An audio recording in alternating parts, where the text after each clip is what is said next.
गोमती और उसकी 3 बेटियों पूजा, हिमानी और काजल की, जो किशनगंज गांव में रहा करती थी। गोमती की तीनों बेटियां अलग अलग शक्तियों से भरी हुई थीं। जैसे काजल के कान बहुत ही बड़े थे, इसीलिए उससे कोसों दूर की बातें भी आसानी से साफ सुन लेने की शक्ति थी। वहीं पूजा का मुंह स्वादिष्ट खाने बरसाने की शक्ति से भरा था। साथ ही उसमें ये भी शक्ति थी कि वो समुद्र के सोतों को भी पी जाए। वहीं हिमानी के हाथों में बड़े बड़े पहाड़ उठाने की शक्ति थी। साथ ही वो अपने हाथ लंबे भी कर सकती थी। पूजा, काजल, हिमानी, जरा यहाँ आओ। जी माँ, आपने बुलाया? बेटी, घर में बनाने को एक भी दाना नहीं है। राशन के डिब्बे चुचे पड़े हैं।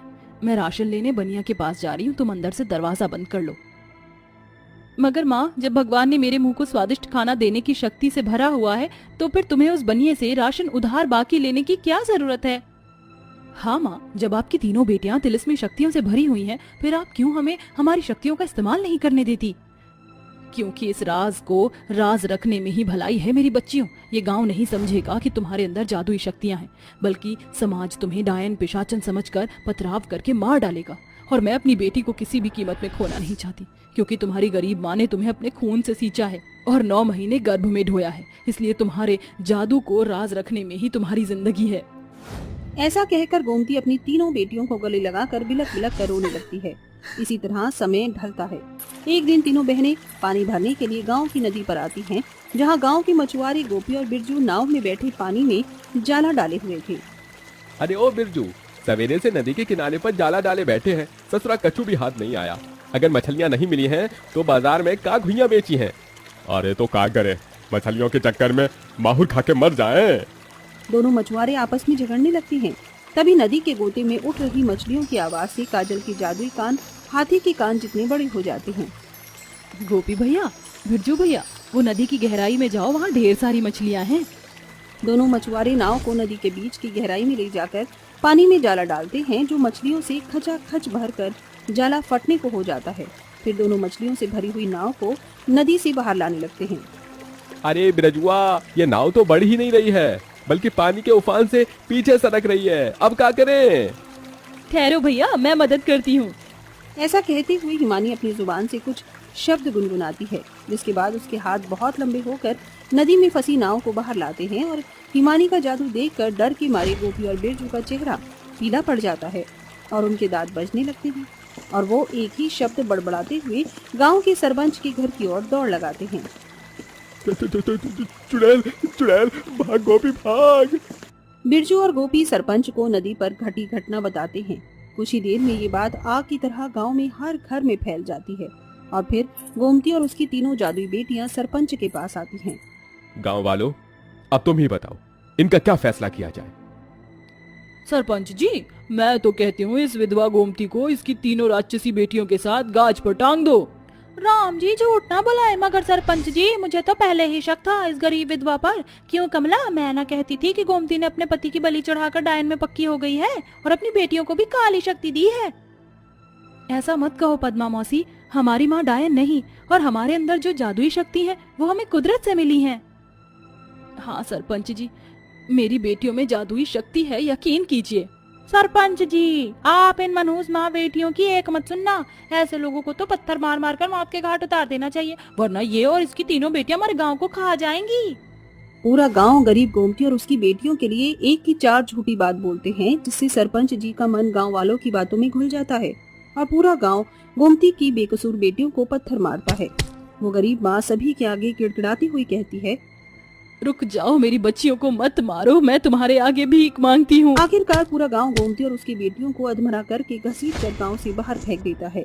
मगर गांव वालों को इस बात की खबर कहाँ थी कि उस गरीब माँ और तीनों जादुई बेटियों का गांव से जाना ही गांव की तबाही बनेगा। सूरज ढलने के साथ गोमती और उसकी तीनों बेटियों ने आँख खोली। पूजा, हिमानी, माँ उठो ना। माँ आप ठीक हैं? हाँ मेरी बच्ची, मैं ठीक हूँ, मगर अब हम जाएंगे कहाँ? ये अंधविश्वासी अत्याचारी गांव वाले हमें गांव में घुसने नहीं देंगे। माँ चिंता मत करो, हमें इस गांव की मिट्टी से दूर जाकर कहीं रहना पड़ेगा। गांव में बहने वाली नदी पार जो पहाड़ है, अब हम वहीं रहेंगे। तीनों जादुई बिटिया अपनी माँ को लेकर पहाड़ी पर आती हैं। मेरी बेटियों, यहाँ तो पहाड़ ही पहाड़ हैं, यहाँ हम कैसे रहेंगे? बस देखते जाओ माँ। ऐ मेरे जादुई लंबे हाथ, इस जगह को साफ कर दो। इतने पर हिमानी जादुई रोशनी से भर जाती है और उसके लंबे हाथ झटपट से पहाड़ की जगह को साफ करके स्पीड से सुंदर सा घर बनाती है और सभी घर में आती हैं। तभी पूजा कहती है, माँ मैं जानती हूँ जो हुआ वो अच्छा नहीं हुआ, मगर अब हमें हमारे जादू को छिपाने की जरूरत नहीं। ऐ मेरी जादुई जुबान, मुझे ढेर सारा स्वादिष्ट खाना दो।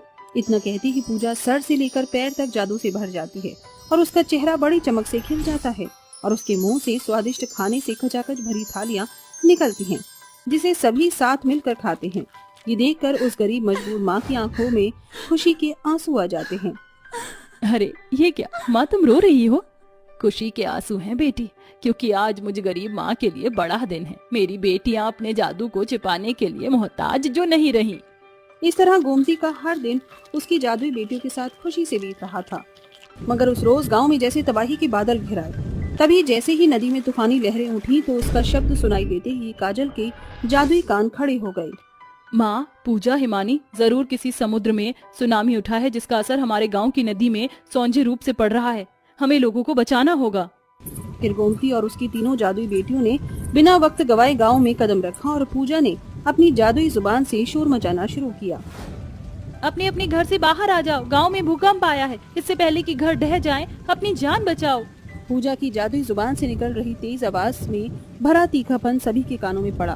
तभी घर हिलने लगे और सभी घर से बाहर निकल आए। सभी डर से थर-थर कांप रहे थे। ये भगवान, ये सब क्या हो रहा है? सरपंच जी कछु कीजिए। इन तूफान और बाढ़ को रोकना मेरे बस में नहीं है भाई। मगर हमारे बस में है। हर्षिता, कुछ देर में हमारा गांव बाढ़ में डूबने वाला है। तुम एक एक करके अपने जादुई लंबे हाथों से लोगों को सुरक्षित पहाड़ी पर पहुंचाना। और काजल, तुम अपने जादुई कानों से मुझे निर्देश देना। जल्दी करो।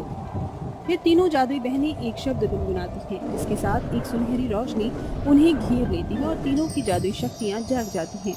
इसके बाद हर्षित अपने लंबे हाथों से लोगों को पहाड़ पर ले जाती है और तभी अपनी जादुई कानों से आवाज सुनकर काजल कहती है, पूजा, बाढ़ का पानी पूरब की तरफ से आ रहा है। वो अभी काफी दूर है, तुम तैयार हो? अगले ही पल बाढ़ का पानी गांव में भरने लगता है और पूजा जादुई मुंह से सारा पानी पी जाती है। पूरा गांव अपनी आंखों से ये नजारा देखता है। आखिरकार तूफान थम जाता है और पूरे गांव का सर शर्म से गड़ा हुआ था। तभी सरपंच ने कहा, बेटियों, मुझे माफ कर देना। मैंने गांव के तबके की बातें सुनकर तुम पर जुल्म ढाई, फिर भी तुमने आज इस नगर को नाश होने से बचाया है। अब तुम यहीं रहोगी। ये सुनकर गोमती और उसकी तीनों जादुई बेटियां खुशी से भर जाती हैं। उन्हें इज्जत के साथ गांव में रहने दिया जाता है और आज गांव के हर घर में उस गरीब माँ की जादुई बेटियों की बहादुरी की चर्चाएं चल